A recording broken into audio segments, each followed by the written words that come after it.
जन टीवी, जन जन की आवाज।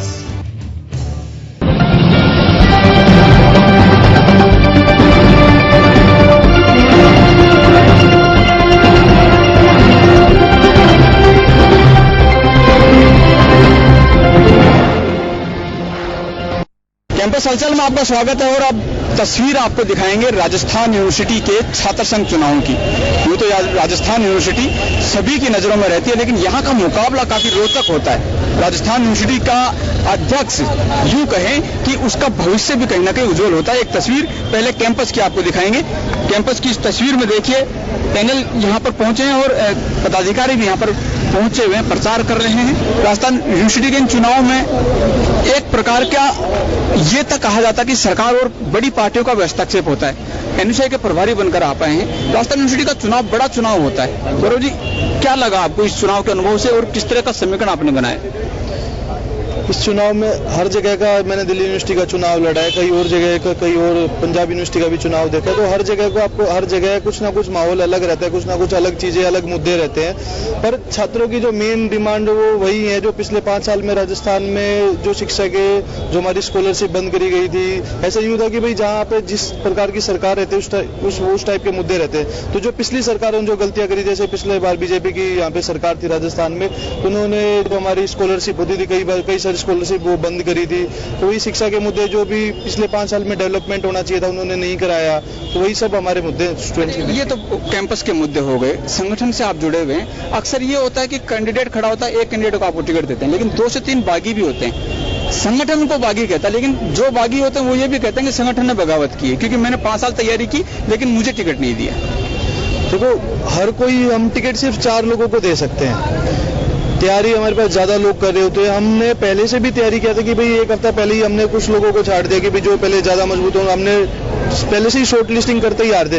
पर सब में जो भी इच्छा होती, जो भी तैयारी कर रहा था, सबकी इच्छा होती है कि मैं इसी बार चुनाव लड़ूं या मैं अभी चुनाव लड़ूं, तो वो तो हम एक को ही टिकट, अध्यक्ष एक को ही लड़ा सकते हैं, महासचिव एक को ही लड़ा सकते हैं, उपाध्यक्ष ऐसे ही जो संयुक्त सचिव है, तो 4 ही लोगों को चुनाव लड़ा सकते हैं। और हमने हर पहलू देख के कि कौन कब से तैयारी कर रहा है, कौन कितने संगठन के प्रति ईमानदार होता है, किसने कितनी निष्ठा से, और आम स्टूडेंट्स के बीच में जाके हमने स्टूडेंट्स की राय ली। कोई टिकट ऐसा नहीं था कि इस बार आप लोगों को, और यूनिवर्सिटी से आप लोगों से बात कर सकते हो, कोई हमने ऐसा नहीं था कि भाई यहाँ से थोप दिया, दिल्ली से किसी ने कहा हो वो टिकट थोप दियो। हमने आम स्टूडेंट्स के बीच में गए, हर कॉलेज में गए, डिपार्टमेंट गए, बच्चों की राय ली। हमारी जो इकाई थी, जो हमारी प्रदेश कार्यकारिणी समिति, उनसे राय ली, हर सभी से राय लेकर सभी उनका चयन किया गया। लेकिन आखिरी सवाल, क्या जीतेंगे इस बार? राजस्थान यूनिवर्सिटी जीत पाएंगे आप? एनएसयूआई हम 4 पदे पे इस बार जीतेंगे और बहुमत से जीतेंगे। रणवीर हमारे साथ हैं, पिछला चुनाव लड़ा था। रणवीर, आपने देखा है मुकाबला किस तरह का था? पिछला मुकाबला और इस मुकाबले में कुछ अंतर मानते हैं और संगठन को कहाँ मजबूत मानते हैं? देखिए, मैं आपके माध्यम से बताना चाहूंगा कि पिछले 3 साल से जो सहानुभूति के नाम पर बहुत बटोर रहे निर्दलीय प्रत्याशी, इस बार राजस्थान विश्वविद्यालय के आम छात्र छात्राओं ने महसूस किया है कि पिछले 3 सालों से मतलब एक राजस्थान विश्वविद्यालय के जो मुद्दे थे वो आज भी चलते आ रहे हैं, पूरे नहीं कर पा रहे उन्हें। तो इस बार हम राजस्थान में विश्वविद्यालय जीत के और राजस्थान विश्वविद्यालय के छात्र छात्राओं के जो भी मुद्दे हैं जो पिछले कई सालों से चलते आ रहे हैं उन्हें पूरा करने का प्रयास करेंगे। और इस बार हमारा संगठन पूरे मजबूती के साथ बगावत का दर्द झेल चुके हैं, आपको पता है कि बगावत होने से कितना नुकसान हुआ। कैंडिडेट खड़ा होता है, उसको उम्मीद होती है कि संगठन साथ लगेगा, उसके जो साथी हैं वो भी साथ लगेंगे, ऐसे में अभी भी बगावत है, उसका क्या इलाज हो? देखिए, हमने बागी प्रत्याशियों को मनाने का प्रयास किया है, जिनमें से 1-2 को मनाकर ला पाए, उनमें सफल रहे। और जो अभी तक जो अभी तक खुश नहीं हुए वो जो चुनाव हो बागियों के लड़ेंगे। आरोप लगा रहे संगठन पे, भाई संगठन ने धन बल के, बाहुबल के नाम पे टिकट दी है। तो मैं बताना चाहूंगा कि राजस्थान विश्वविद्यालय और संगठक कॉलेजों में जो संगठन ने 0 टॉलरेंस पे सर्वे करवाया था, उसमें हमारे जो प्रत्याशी है वो टॉप पर थे, जिनको हमने शॉर्ट लिस्ट करके और अपना चयन किया है। तो इस माध्यम से एक फौजी के बेटे को एनएसयूआई ने अपना प्रत्याशी बनाया, एक गरीब किसान के बेटे को महासचिव का प्रत्याशी बनाया, और जय जवान जय किसान के नारे को लेकर एनएसयूआई संगठन को मजबूती के साथ में राजस्थान विश्वविद्यालय में मजबूत करने का काम पूरा संगठन कर रहा है। और हम जी जान से बिल्कुल रणवीर, हम भी चाहेंगे कि संगठन मजबूत हो, मजबूती के साथ चुनाव यहाँ पर लड़े। एसएफआई के कार्यकर्ताओं से हम बात कर लेते हैं। राजस्थान यूनिवर्सिटी में यूं तो पहले एसएफआई ने चुनाव लड़ा था, लेकिन पिछले 5 से 7 वर्षों में चुनाव नहीं लड़ी है एसएफआई से। कपिल, क्या लगता है आपको कि कुछ नजर आया आपको यहाँ पर कि यहाँ पर चुनाव लड़ना चाहिए, या फिर यहाँ पर मुद्दे ऐसे हैं जो कि चुनाव लड़ने लायक? देखो, सबसे ज्यादा धन्यवाद तो मैं मीडिया बंधुओं को दूंगा कि आप लोगों ने हमारे प्रति इतनी दया दिखाई और हमारे मुद्दों को, हमारी एसएफआई के प्रति आपका जो डेडिकेशन है इतनी बेहतरीन तरीके से दिखा रहे हो। चुनाव लड़ना या नहीं लड़ना कोई बड़ी विषय नहीं है। बात यह है कि आज देश के अंदर हो क्या रहा है। आज लोकतांत्रिक व्यवस्थाएं खत्म हो रही है। जो लोग मैनिफेस्टो में रखते थे, महिलाओं की मुद्दों को सबसे ऊपर रखते थे, आज महिलाओं को आप शिक्षा तो चलो मत दो, जो लड़कियां सड़क पर घूम रही है कम से कम उनको तो बचा लो। आज मैं आपको ताजा एक मैटर बताऊं, बीकानेर के अंदर एक लड़की कॉलेज की थी, उसके साथ 2-3 जनों ने दुष्कर्म किया, उसके बाद उसको नहर में फेंक दिया। वो एक मामला ये मैं ये नहीं कह सकता कि आजादी के बाद ये कि पहला ही मामला है। पिछले 5 साल के दौरान आप अनगिनत महिलाओं का बलात्कार हुआ है, अपने आप को वो सहज महसूस नहीं कर रही है। तो राजनीति तो बहुत, आप क्या किस चीज पर आप राजनीति कर रहे हो ये बताओ। आप एक तरफ तो कर रहे हो कि भारत हिंदू यूथों का देश है, युवाओं का देश है, 65% सबसे अधिक युवा रहते इस देश में, और बेशर्मी की बात यह है कि आज 65% युवाओं की दशा सोमालिया से भी बदतर हो रही है। 65% युवाओं में ना तो देश की समस्याएं हैं, लेकिन हम कैंपस की बात कर रहे हैं, राजस्थान यूनिवर्सिटी कैंपस को लेकर एसएफआई किस तरह से फाइट करेगी यहाँ पर? देखो, चुनाव जीतना अलग इश्यू है। आज चुनाव हो जाएंगे, 27 को वोटिंग, फिर 28 को काउंटिंग, उसके बाद में क्या सक्रिय रहेगी एसएफआई और स्टूडेंट को मुद्दों को उठाएगी? देखो, एसएफआई जहां जहां है वहां बहुत ज्यादा सक्रिय रही है, और मैं बता दूं आपको 2010 में बहुत ज्यादा सक्रिय रही थी यहाँ पर, और यदि इलेक्शन जीत गई है तो सबसे पहली बड़ी बात यह कि 14 जो विश्वविद्यालय हैं राजस्थान के अंदर और 350 से भी अधिक महाविद्यालय हैं, वहां पर उन महाविद्यालयों को और विश्वविद्यालयों को आप उठाकर देख लो, राजस्थान विश्वविद्यालय की सबसे अधिक फीस है। तो पहला टारगेट तो यही रहेगा कि फीस इसकी कम कराई जाए। आपको लगता है कि फीस कम होनी चाहिए, फीस स्ट्रक्चर कम होना चाहिए ताकि ग्रामीण तबके का यूथ यहाँ पर आ सके? यहाँ किसान परिवार के लड़के आते हैं, किसान परिवार के लड़कों के पास आज रहने के लिए जगह नहीं है, बाहर रूम लेके रहते हैं, 5,000 रुपए 7,000 रुपए महीने के रूम के देते हैं। उसके अलावा खाने के लिए और भी खर्चा चाहिए, 10,000 रुपए मानते हो। आज एक किसान की इनकम जब 48,000 रुपए महीना सालाना होती है, उस आदमी के लिए 1.5 से 2 लाख रुपए कहाँ से लाए? बताओ। इसके लिए ये जरूरी है कि फीस कम होनी चाहिए। क्या मुद्दों के आधार पर राजनीति होती है? पिछले 5 से 7 चुनाव अगर आपने देखे हो? देखिए जी, यहाँ राजस्थान विश्वविद्यालय के अंदर जितने भी संगठन है, जो एसएफआई है, एबीपी है, एनएसयूआई, ये सब संगठन अपने अपने मुद्दे उठाते हैं। ज्यादातर मुद्दे वो नहीं उठा पाते जो आम छात्रों के बीच के मुद्दे होते हैं। या सेंट्रल लाइब्रेरी जो उसको जल्द से जल्द चालू किया जाए। अपने हॉस्टल है, हॉस्टलों को वही हालात है जो पहले के शुरू थे, उनको जो है ना रिपेयरिंग किया गया, ना इनकी कैंटीन की अच्छी सी सुविधा है। अपना एडम ब्लॉक उसको कंप्यूटराइज नहीं किया गया। राजस्थान विश्वविद्यालय के अंदर एक एम्बुलेंस की सबसे सख्त जरूरत है, जो आए दिन हमारे राजस्थान विश्वविद्यालय के गेट पे जो घटना घटित होती रहती है, वो यहाँ एम्बुलेंस हमारी यहाँ उपलब्ध रही छात्रों के बीच में। रवि, हॉस्टल की बात आती है, आप हॉस्टल से रहे हुए हैं, कितनी प्रॉब्लम्स आती है और कुछ ध्यान दे पाते हैं कैंपस वाले, प्रशासन वाले, या फिर कभी आपने मांग उठाई हो तो? देखिए सर, मैं खुद छात्र नेता रहा हूँ राजस्थान विश्वविद्यालय से। 2010 से मैं छात्र संघ चुनाव देख रहा हूँ, लेकिन कोई भी छात्र नेता जब छात्र संघ चुनाव लड़ता है तब हमेशा छात्रावासों की बात करता है, खाने की बातें करता है।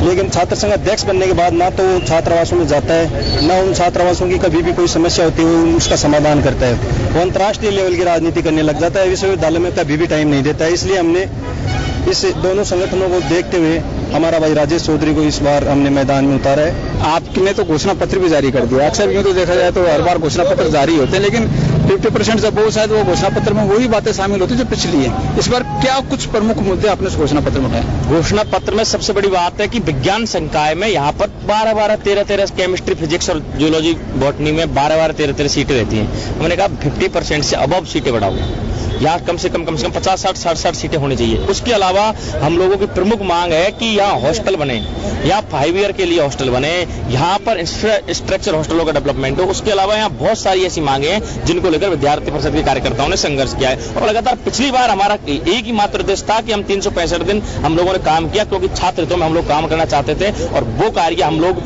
स्पष्ट तरीके से है कि छात्रों के लिए, छात्रों द्वारा, छात्रों के लिए विद्यार्थी परिषद हमेशा 24 घंटे तैयार। आरोप है भूल जाते हैं, ये तो आपने भी देखा होगा, छात्र नेता शायद मैंने भी देखा, जब चुनाव होते हैं तो आप ही नहीं, एनएसआई हो, एबीपी हो या फिर जो चुनाव की तैयारी करता है वो मुद्दे उठा कर लाता है। चुनाव के बाद देखना 28 अगस्त मतगणना हुई और उसके बाद में 5 से 7 महीने तक ना आप दिखेंगे ना छात्र नेता। बिल्कुल, आपका ये जो क्वेश्चन है बहुत अच्छा है, क्योंकि रियलिटी में कई बार होता है कि हम लोग लगातार 5 साल से हम लोग निर्दलीय को जिता रहे हैं, तो सबसे बड़ी भूल तो हमारी यही है, क्योंकि वो भावनाओं के साथ खेलकर हम लोगों के वोट तो ले जाता है, लेकिन संगठन जो है वो यहाँ संगठन के लिए, इसीलिए कहते हैं कि संगठन को जिताओ। संगठन यहाँ रहकर 24 घंटे 365 दिन कार्य करता है, तो संगठन के कार्यकर्ता वहां रहेंगे। हो सकता है उनका अध्यक्ष जीत जाए, वो चला जाए, लेकिन संगठन के कार्यकर्ता यहाँ परमानेंट रहकर उन छात्रों के बीच रहकर छात्रों के लिए कार्य करता है, उसके लिए कार्य करता है जो आम छात्र यहाँ आता है। तो उसके लिए मैं यही कह रहा हूं कि आप संगठन को जिताओ, ना कि निर्दलीय को। आप भावनाओं को मत देखो, वो आपके सामने आएंगे। वो आते कहां से? जो बाकी 3 साल से चुनाव लड़े, 2 आपके जीत करने के लिए, पवन की बात कर लो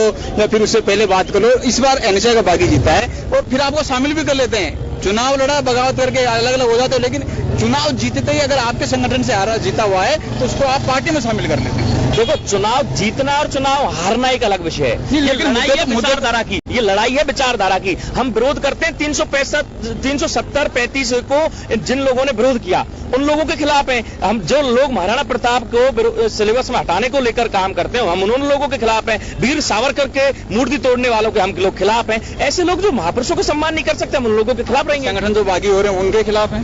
जो संगठन के, हमारे संगठन का अभी कोई बागी निकला ही नहीं है। हमारा जो संगठन है उसके जो जितने भी बागी निकले थे उनके नॉमिनेशन हमने वापस ले लिए। तो हमारा उद्देश्य छात्र सेवा जो हम कर रहे हैं। और रही बात विचारधारा की, तो विचारधारा को लेकर हमने आखिरी सवाल हो जाए, इस बार क्या तस्वीर लगती है आपको? आईबीपी क्या करेगा? कुछ इस बार करिश्मा होगा क्या 5 साल बाद? करिश्मा ही नहीं, इस विश्वविद्यालय के आम छात्रों के लिए जो विद्यार्थी परिषद के कार्यकर्ताओं ने जो सपना देखा है कि विद्यार्थी परिषद के कार्यकर्ताओं ने जो कार्य किया है, विद्यार्थी परिषद के कार्यकर्ताओं ने 10 दिन का अनशन किया है, विद्यार्थी परिषद के कार्यकर्ताओं ने भूख हड़ताल की है, उनके लिए जो संघर्ष किया है वो वास्तविकता में मेहनत रंग लाएगी और इस विश्वविद्यालय में फिर से भगवामय वातावरण होगा। ये विद्यार्थी परिषद के कार्यकर्ता होने के नाते मैं आपको विश्वास दिलाता हूं। तो बिल्कुल ये अलग अलग विचार थे, एबीपी, एनएसयूआई, एसएफआई और साथ ही निर्दलीय जो लोग थे उन्होंने भी अपनी अपनी बात यहाँ पर रखी और मुद्दे बताए कि किस तरह से वो छात्र हितों के मुद्दों को लेकर राजनीति यहाँ पर करेंगे। हालांकि आरोप अक्सर ये लगते रहे हैं कि चुनाव हो जाता है और चुनाव के बाद में कैंपस की इस रणभूमि से वो ना तो छात्र नेता दिखाई देते हैं और ना ही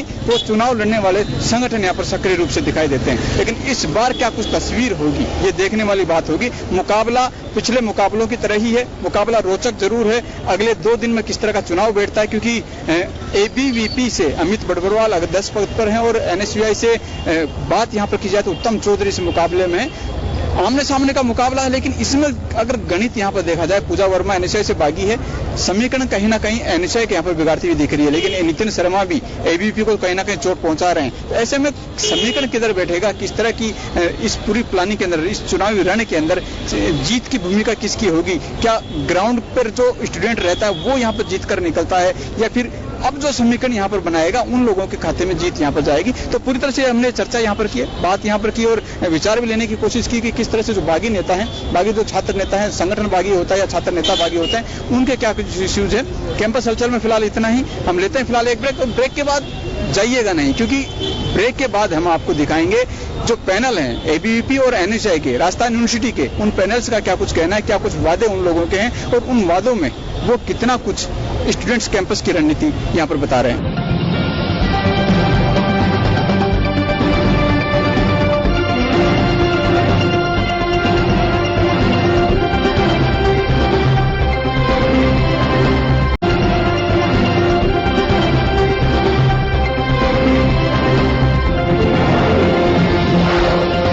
ब्रेक के बाद फिर से स्वागत है कैंपस हलचल में। डोर टू डोर और खासतौर से क्लासरूम में प्रचार करने के बाद में क्या कुछ इश्यूज हैं एबीवीपी पैनल के, खास बात की है जन टीवी ने। क्या कुछ कहना है एबीवीपी पैनल का, आइए सुनते हैं। कैंपस में इन दिनों हलचल ज्यादा है और छात्र राजनीति की बात करें तो उनके लिए एक उत्साह भी देखा जा सकता है। क्यों नहीं होगा, क्योंकि छात्र राजनीति में एक बड़ा त्योहार है चुनावों का। 27 अगस्त को वोटिंग होनी है और इसी को लेकर एबीवीपी पैनल राजस्थान यूनिवर्सिटी का कैंपेनिंग कर रहा है और महारानी कॉलेज में यहाँ पर पहुंचा है।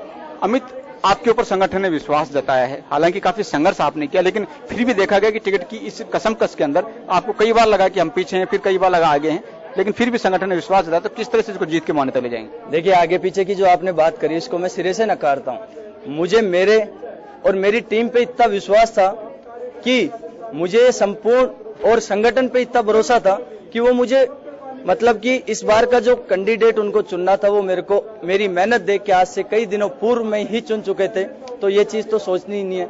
इसी के बाद बात करते हैं छात्र संघ चुनाव की। देखिए मैं आपको बता दूं, आज मैं महारानी कॉलेज हूं और आप लोग देख भी रहेंगे किस प्रकार से हमारी टीम यहाँ काम कर रही है, किस प्रकार से हम जब क्लास में जा रहे हैं तो उनकी समस्याएं आ रही है। ये लोग हमें याद दिला रहे हैं कि कांग्रेस सरकार आई और उन्होंने वादा किया कि हम सत्ता में आएंगे तो गर्ल्स एजुकेशन फ्री करेंगे, उसके बाद भी इन्होंने पूरा नहीं किया। तो आज वो जो गुस्सा है वो उन्हीं के संगठन पे भारी पड़ रहा है। मैं आपको आश्वस्त कर दूं कि इस महारानी कॉलेज से उनका ऐसा सुपड़ा साफ होगा, चाहे वो किसी को उम्मीदवार बना के भेज दें।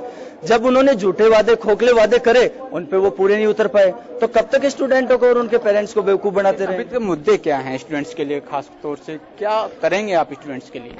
देखिए स्टूडेंट्स के लिए मुद्दों की बात ऐसी है, स्टूडेंट्स की मूलभूत और छोटी से लेकर बड़ी समस्याओं का हम काफी विरोध पर प्रदर्शन करते हैं, समस्याओं का पता भी करते हैं और उनका निराकरण के लिए हर संभव प्रयास करते हैं।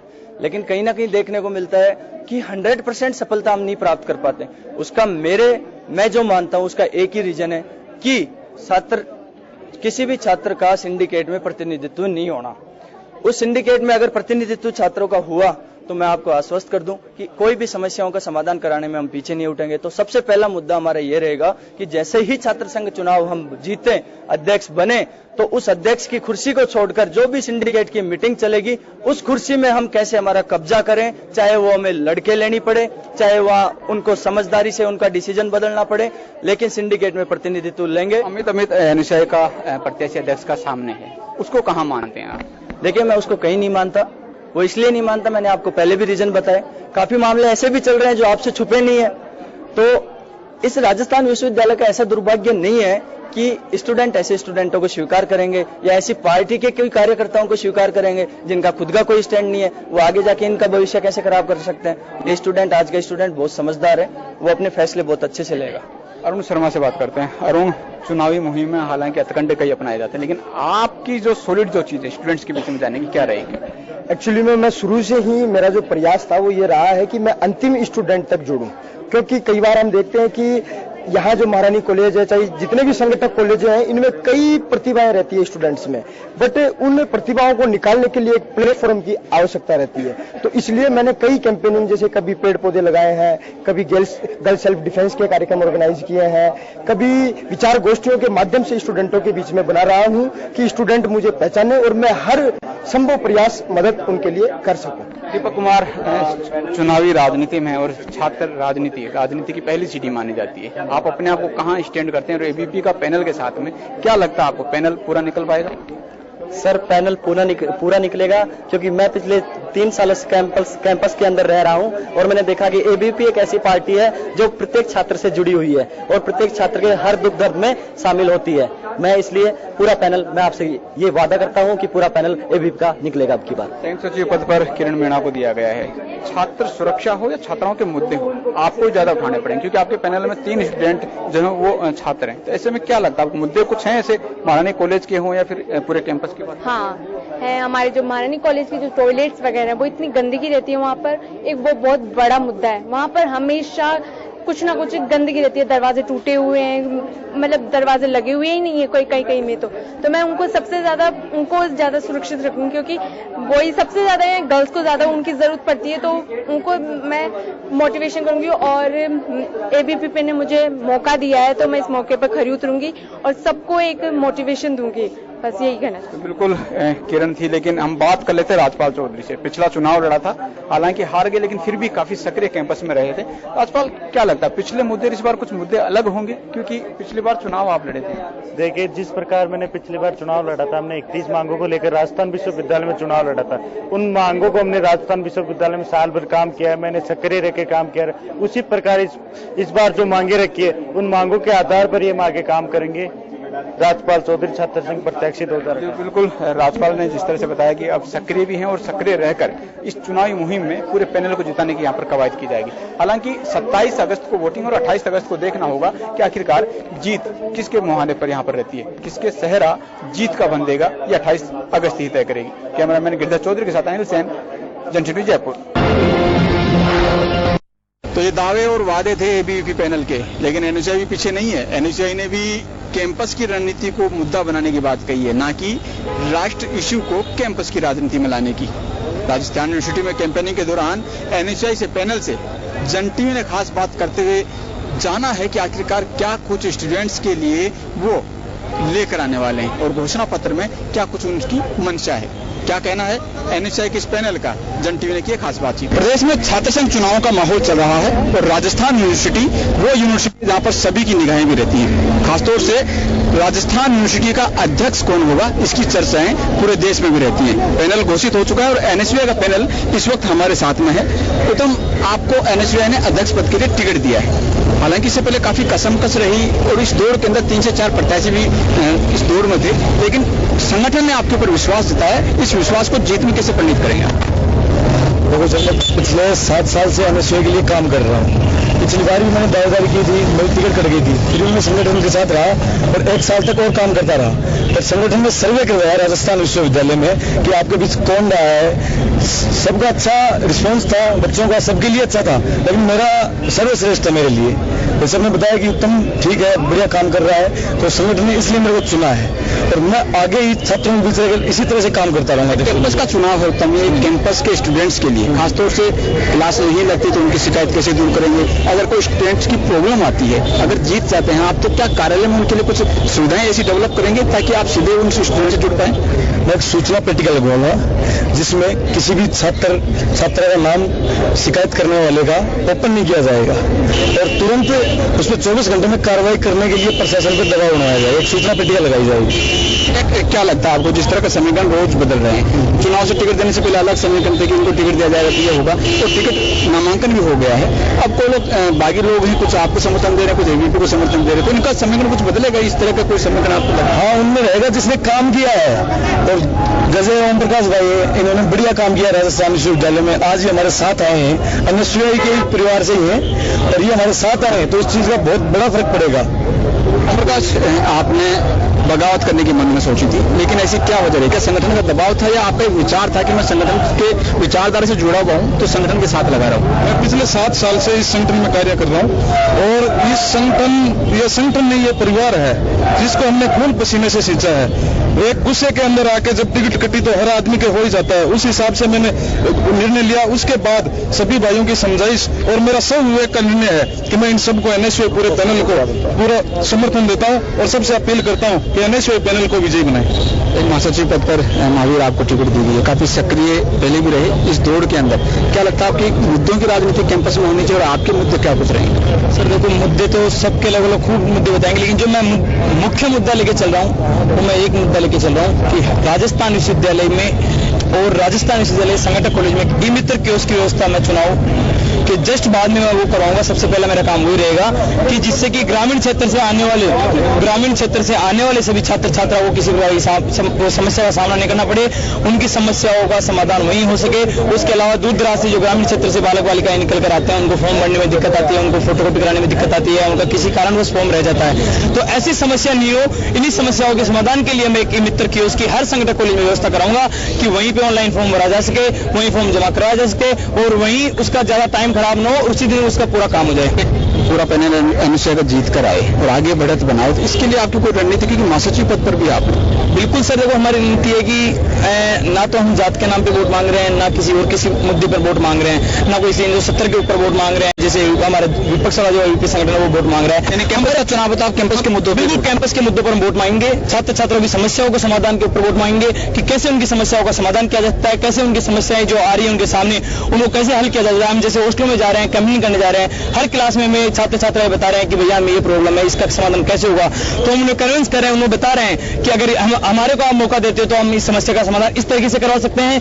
आप हमें इस तरीके से, अगर भाई जैसे वाटर कूलर की प्रॉब्लम थी या फिर किसी में मैथ्स की प्रॉब्लम थी या पंखे की प्रॉब्लम थी, जो भी समस्या है उनका हम साथ में हमारे साथ में एनएसयूआई संगठन की तरफ से, हमारे इकाई की तरफ से एक साथ वाला भाई रख रहे हैं। जो भी समस्या, जिस भी क्लास में समस्या आ रही है, जिस भी हॉस्टल में समस्या आ रही है, उस डायरी में नोट कर रहा है और हमारा चुनाव के बाद में जस्ट 1 महीने से 2 महीने के अंदर हमारा ये वादा रहेगा कि उन समस्याओं का का जल्दी से जल्दी निवारण किया जा सके कि आने वाले समय में एक एनएसआई संगठन एक मजबूत स्तर में बनकर उभरे। बिल्कुल ये था एनएसआई का पूरा पैनल जो कि दावे बता रहा है, वादे कर रहा है और कैंपस में क्या कुछ मुद्दे हैं उनको लेकर चुनाव लड़ने की अपनी रणनीति भी तैयार कर रहा है। अब देखना होगा कि आखिरकार 28 अगस्त को किसके भाग्य में जीत की पेटी खुलती है। कैमरामैन महेश सिसोदिया के साथ अनिल सेन, जनशक्ति जयपुर। तो कैंपस हलचल में आपने देखा कि राजस्थान यूनिवर्सिटी के एपेक्स पैनल को लेकर किस तरह की चर्चाएं हैं, पूरी रणभूमि सज गई है। चर्चाएं इस तरह से भी हैं कि इस बार आमने सामने का मुकाबला है और जो पिछले 5 साल से एबीपी का सूखा चल रहा है जीत को, और एनएसआई भी पिछले 3 साल से नहीं जीत पाई है। लेकिन इस बार ये दावे किए जा रहे हैं कि इस बार संगठन राजस्थान यूनिवर्सिटी से जीत कर निकलेगा। फिलहाल कैंपस हलचल से हम आपसे विदाई लेते हैं, लेकिन जाइएगा नहीं, हम अगले हफ्ते इसी तरह से कैंपस हलचल की नई तस्वीर लेकर आपके सामने आएंगे। हालांकि चुनाव हो चुके होंगे, लेकिन चुनाव होने के बाद में क्या कुछ कैंपस हलचल कहता है, ये भी तस्वीर आपको जन टीवी दिखाने की पेशकश करेगा। नमस्कार।